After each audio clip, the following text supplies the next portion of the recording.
A lot of sales teams are freaking out because they have no idea why they can't book meetings on cold email anymore. With 1,000,001 spam email bots that are literally flooding your prospects' inbox with horrible messaging, a lot of sales leaders are asking, is cold email even worth it at all? And the short answer is it is, but we have to prove that to you. And so in order to show you exactly how to make cold email work for your sales team, I brought on the best outbound trainer in the sales game that there is today. His name is Jason Bay. He has trained over 200 plus sales teams, including Zoom, Rippling, Shopify, and Gong, which are some of the best sales teams in the world, full stop.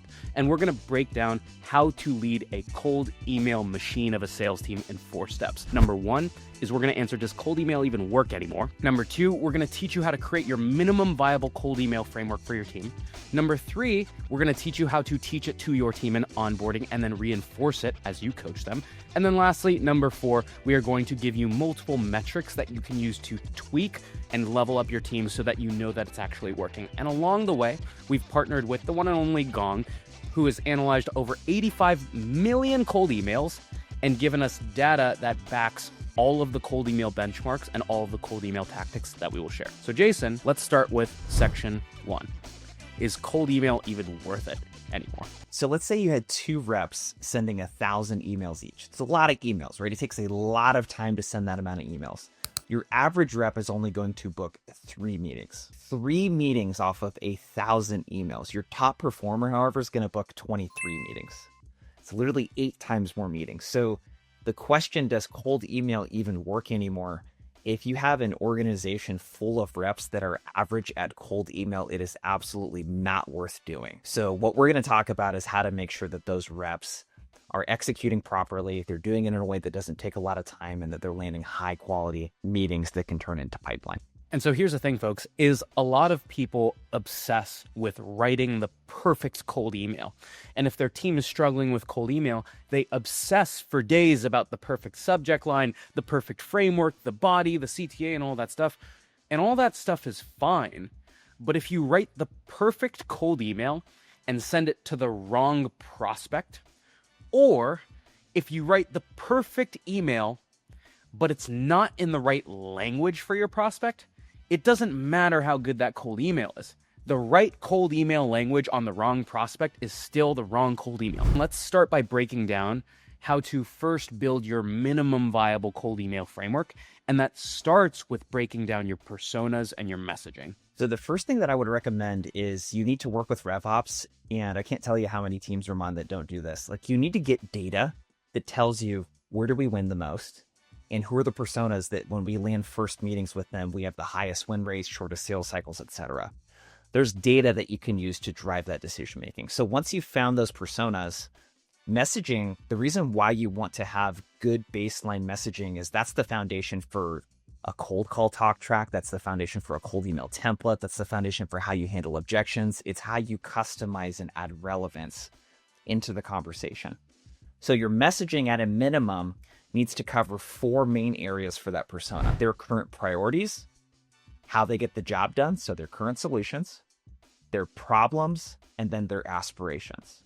So what you should see mapped out for your persona is what they care about and their priorities that aligns with your solution, how they get the job done, the problems, which is going to be the reason to take a meeting with you, and then ultimately what they aspire to do. Once you get this information, then we can turn it into emails and talk tracks. So for example, I used to be the VP of sales at a company called Pave, and we would sell compensation software to HR leaders. And we would basically help them run their merit cycles, their compensation reviews. If I go step by step through what our messaging matrix sounded like, step 1, the priorities of a compensation leader are to retain your best talent through merit-based compensation increases. In other words, you want the best people to get paid the most so that they stay around. That's number 1.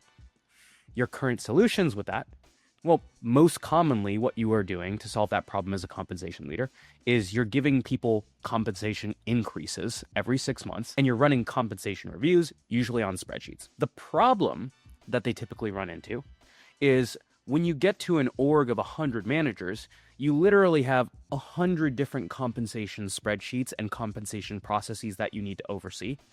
And it's really hard to make sure that every single manager is making equitable comp decisions in the same way when you're toggling through 100 different tabs. And then our aspirations is that you could close your eyes and you would sleep at night knowing that every single manager was making equitable comp decisions. They weren't giving big comp increases to bottom performers. And if there was ever something wrong, you would immediately know about it. So that would be an example messaging matrix that would give me a starting point for what I could possibly put in my cold emails. This is the way that you can test every rep's knowledge over what the prospect actually cares about. This is something that just should be universal language within the org. So once you have that messaging matrix, what you can do now is think about the cold email framework. So the cold email framework, what we found to work best is a 4-part framework.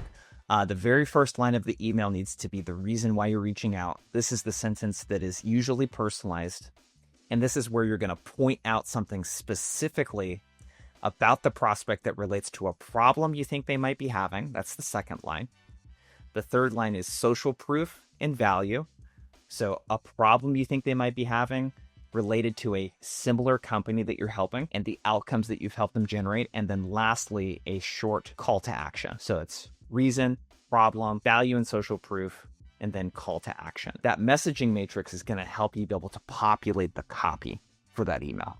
So folks, the focus of this video is to teach you how to teach your team the email frameworks, not specifically going through the email framework step by step. So if you want to see examples of what these emails look like, we put a couple examples in the show notes, and we also broke this down on one of our sales episodes for the reps out there. So if you want to get access to that cold email framework, go click the link below. But otherwise, what you need to know so far is, number one, you need to build a messaging matrix and teach your team industry knowledge before you have them start writing emails. And then two, you need to give them a flexible framework so that they can write a cold email without literally copy pasting whatever template you had used before.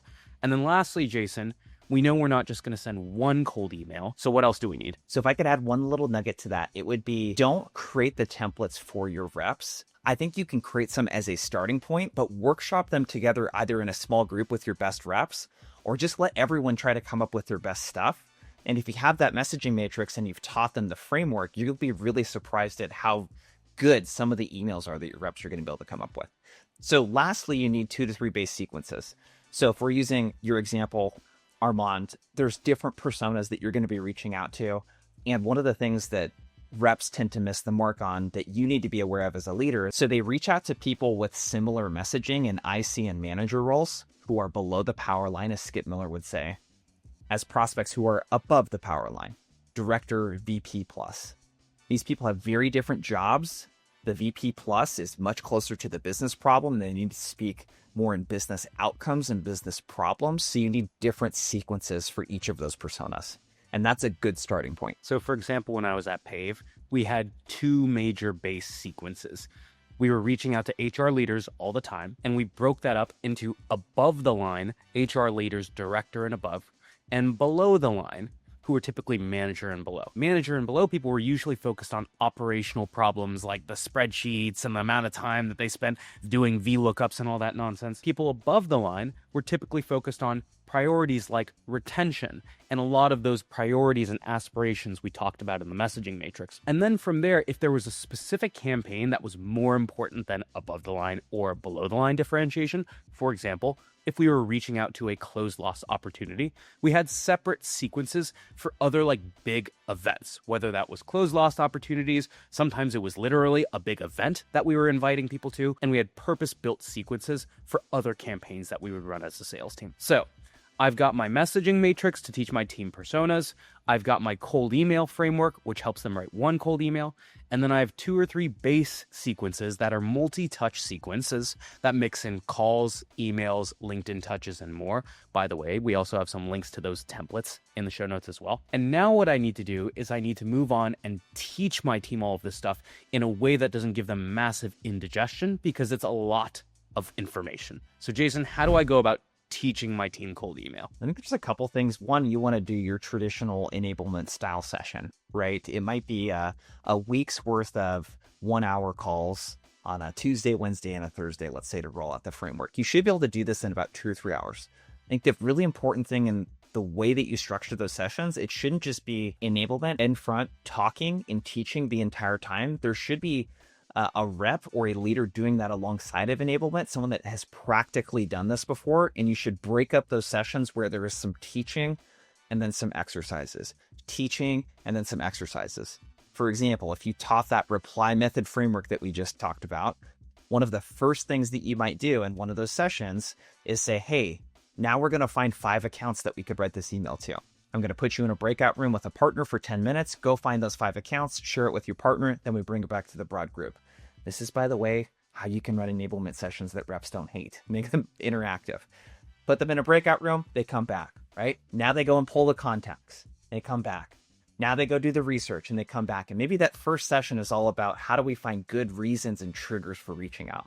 The second session could be use the framework to write an email and then come into that session with it. Then we enable around the framework. We work in breakout rooms, give each other feedback, come back, etc., etc. So you need to teach this upfront in an interactive manner where reps can get coaching. We used to call this shuttle run drilling when I was at PAVE, or a less politically correct name, some teams call them suicides, where, you run to the 5-yard line and then the 10-yard line and then the 20-yard line and then the 50-yard line, and you keep coming back. And the reason for that is if you run 7 hours of training and then you say, great, start running cold emails, the problem is your team makes a million mistakes, from account selection to pulling the wrong contacts to writing the wrong email for the wrong contact. And so you want to break up your trainings bit by bit where they learn a little bit and then they do a little bit. And so the way that we would do this at PAVE and onboarding is we would run that messaging matrix, that persona training session as one standalone session. And I'd be like, great, go find 5 accounts that meet that criteria. And then next day we would go through the cold email framework. I'd be like, awesome, go find the right people to reach out to and take your first pass at those emails. Great. And then from there, it'd be like, all right, now we're going to write the rest of the sequence touches. Go take that first email and string together all the other parts of the sequence. So in onboarding, try to run messaging, the cold email framework, and the sequence framework as 3 separate trainings. And then, like Jason said, go 50-50 on learning and doing in each session. And that's how you actually get the stuff to stick with your reps. That's super important. Your cold email reply rates literally triple if you pair them with a cold call. Right now, you can get 34% off our 30 Minutes to President's Club outbound bundle, which includes our cold calling course, Cold Calls to President's Club, which will teach you exactly what to do, what to say, and how to sound for every single step of a cold call. It also includes our cold email course, which will teach you how to write personalized, one-to-one feeling cold emails in minutes, not hours, and how to make world-class offers to your buyer to solicit responses instead of just asking for time. And so if you go to 30mpc.com/courses, go check out our outbound bundle and you will find yourself booking meeting after meeting after meeting and on your way to President's Club. So once we've enabled, really what you need to do from a frontline leader standpoint is teach them how to really make this a part of everything that they do and operationalize it into their team's weekly rhythm. So there's a couple elements. Habit stacking, I think, is the best way to do this to begin with. Take a meeting or an activity that is already happening on a regular basis and stack this into that. So part of the one-on-one, you know what every rep should prep while you're rolling this out, coming into the one-on-one? They should send or prepare an email for their manager, and their manager should look at that email and have critique on the email prior to the one-on-one, and that should be a 5-minute talking point. There's typically a weekly team meeting that's an hour long that people will do. Sometimes people will do a couple of them, but part of that team meeting should be spent, bring in a cold email that you sent and we're going to do rewrites together, or bring in a cold email that we sent and your partner is going to break it down and give you some feedback. So those are 2 really easy ways to do it. The other thing that I see our best-in-class clients do is, and I'm thinking specifically of a sales manager, Eric, that we worked with, we did these 2 one-hour enablement blocks essentially per week for 6 weeks to train their team. He just replaced those with outbound power hours. So he would have reps come in and he would do the enablement session. Hey, 5 minutes, bring in a tip for email. 15 minutes, reps write their own emails. They get feedback from a partner. They write more emails. So having a couple power hours or blocks where you do this, especially for account executives, can be really effective as well. Folks, the biggest mistake that I see sales leaders make when training teams is they spend 80% of their time in the training and then 20% of their time in the reinforcement. And the ratio should be flipped. You should spend 20% of your time teaching your team a concept And then the next 4 weeks, spend 80% of your time reinforcing it every single week. So if you teach a cold call framework in week 1, spend the next 3 weeks doing cold call reviews. If you teach a cold email framework, spend the next 3 weeks doing cold email reviews. If you teach a discovery framework, spend the next 3 weeks doing discovery call reviews. If you've ever tried to roll out something and it didn't stick, 9 times out of 10 is because you shouted it into the ether, and then you asked your team to do something else the next day, and you tried to train them on another thing instead of hammering that one thing a million times through until they could literally complete your sentences. So keep hammering it in for an entire month and then move on to the next topic. So Jason, we've talked about training our team up front. As we're training them, we're running shuttle run drills so that they get it one piece at a time. Then we're running multi-week reinforcement sessions, so now it really sticks. And at a certain point, I need to make sure that my team is actually seeing results. And oftentimes the way I can do that is 1, by looking at the emails, but then 2, by looking at the data. So can you walk us through some of the most important cold email benchmarks we should be looking at? Yeah, there's really 3, you call them, I like this, the golden cold email golden metrics. The golden 3. So 1's open rate. We need to know, are these emails getting opened or not? 2, reply rate, are they getting replied to or not? And then the meeting booked rate, are they turning into meetings? So there's some general kind of benchmarks. Open rate's a little bit of a tricky one because we don't know if spam filters and things like that might be throwing off the open rate, but we do know if it's really low, something's probably not working well. So the average open rate's 27%, the top 25% is 46%, and then in the top 10%, 57%. In my opinion, if your open rate's not at least 40%, like you're doing something very, very wrong and you need to fix it. So if your open rate's not 40+%, what you need to think about is the subject lines and then deliverability.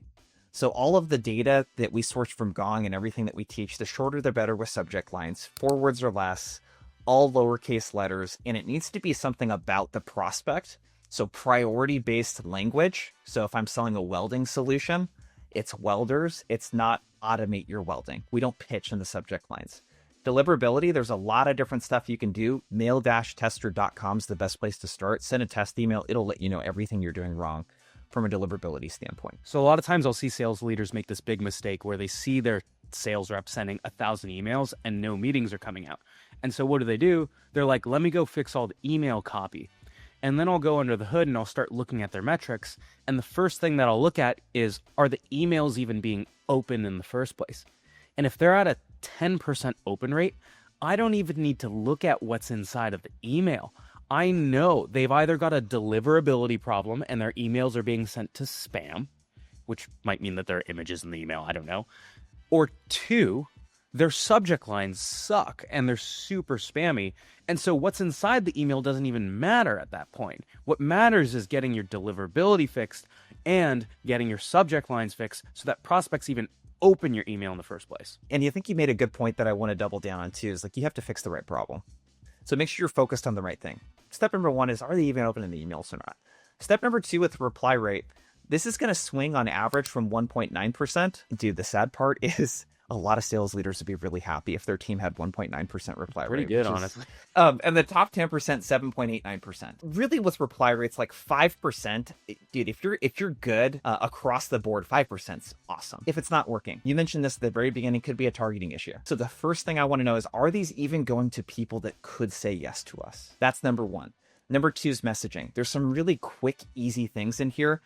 1 is length of email, 50 to 100 words is the sweet spot. 3 to 4 sentences. Honestly, fixing the length of the email, that's probably half the problem if you're not getting replies. The other piece is around how we message and what we put into the email itself. And I'll give you just a couple quick tips.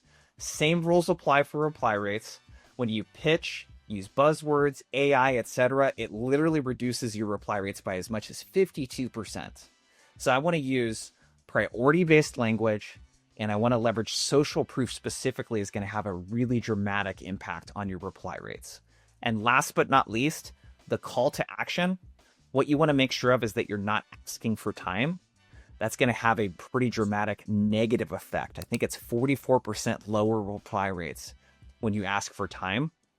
When you ask for interest and make offers in exchange of value for the prospect's time, you're going to get a pretty dramatic boost in those emails. So as a leader, spot check. What are my reps asking for? And a lot of them don't even have call to actions in it, will be the surprising thing. You'll see emails with no questions at the end of them. So look at those call to actions. So folks, bringing this full circle from the first section where we talked about the importance of personas and messaging versus the email framework, reply rate is one of those places where it's pretty hard to decode what's going on. You could be looking at all these emails for days and be like, I don't understand why I have a 1% reply rate because the emails look really good. But there might be a targeting issue where you start to look at who they're sending the emails to is like completely wrong persona. So there can be two things that go wrong in the reply rate. It could either be what's inside of the email, or it could be who you're sending the emails to in the first place. So always make sure that you look at both of those things when you're decoding reply rate. And last but not least is your meeting booked rate. So 0.29% is average, 0.29%, and 2.34% is top 10%er. So again, same kind of things here. Are we targeting the right people? Let's look at messaging. Let's look at formatting. There are other like little things in the email around use of bullet points and caps and italics. All of this stuff negatively impacts meeting booked rates and reply rates. I think the most important thing, though, is as a spot check, what's really helpful is look at the negative replies and see what people are replying with. Because there's an opportunity to do a couple things. What often doesn't get talked about is how you flip an email objection into a booked meeting. So your reps automatically, when they get an objection, unless it's unsubscribe or F off or something like that in the email, they should be picking up the phone and calling the prospect. You can book meetings all day long from stuff like that. So don't let reps go back and forth with that kind of stuff. The other thing that you want to spot check for too is oftentimes a prospect will say, yes, I want to meet. And then the rep makes them do all of this work to book a meeting with them. They don't provide a meeting link. They don't suggest times. They just say, are you free next week? So keep in mind the replies. Look at how your rep is handling those replies and what your prospect is replying with. The last key that I would give you, the third one, is if you're getting specific objections in those replies, you can build some of that copy into the email itself. So if people are saying, we do this ourselves, we use a competitor, etc., like you can build that into your email messaging to prevent it. So folks, we talked about single email metrics. So if your open rate, your reply rate, or your meeting rate is down on any email in your sequence, what do you actually do about it? Well, here's the biggest mistake that people will make whenever they try to fix a problem. Is they'll be like, our open rates are off, our reply rates are down, I'm going to rip out the entire sequence and start over. I was a wrestler back in high school and college, and oftentimes we would be teaching someone how to shoot a double leg takedown. And if there was something wrong, we would be like, all right, on your finish, try to like pull your elbows in a little bit. Or on your setup, try to snap the head a little bit more. We wouldn't be like, you know what, let's just try a completely different shot and drop this one entirely. So like, don't throw away all of the progress that you've already made in your sequence. Instead, find the part of the sequence that's underperforming and A/B test that. A good sequence is built over 6 to 9 months. It's built over years of learning and tweaking messaging. And so every single week, I always recommend teams pick one part of your sequence and make one tweak. So if one of your bump emails is underperforming, try going from sending them a GIF to sending them a case study, or instead of going for a case study, send a breakup email. Tweak that one email and then see what happens. And then the next week, try to tweak your first email and be like, hey, one of these triggers doesn't seem right. One of these personalization triggers doesn't seem right.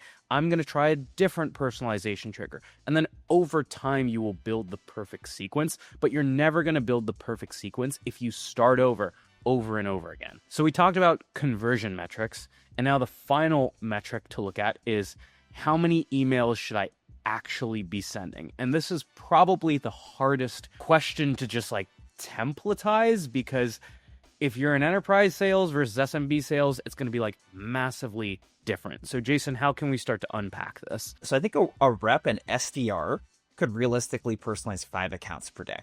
Probably 3 to 5 contacts, depending on if they're enterprise or not, within those accounts. So if we did the 5 accounts per day, that's 25 accounts per week, 75-ish contacts, roll that out for 4 weeks, 300 to 400 emails. Right? Again, if we got every rep to follow the guidelines that we're asking and then did that, like, you would be really happy as a sales leader.